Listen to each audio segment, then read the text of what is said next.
الحيوان اللي قلبه في راسه. قلبه في راسه؟ اه، حيوان قلبه في راسه. ازاي؟ انت مخضوضه ليه؟ ده سؤال أنا- سهل. حيوان قلبه في راسه؟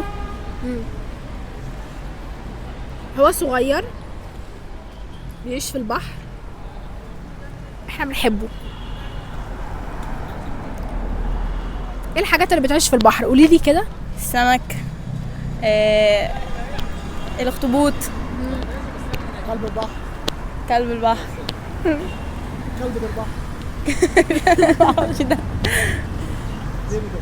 مش عارف. انا مش عارفه الحاجه اللي عايشه في البحر؟ لا، ما اعرفش. طب انت لما ماما تيجي تعمل لكم اكله سمك بتعمل ايه؟ سمك بولتي، سمك مشوي.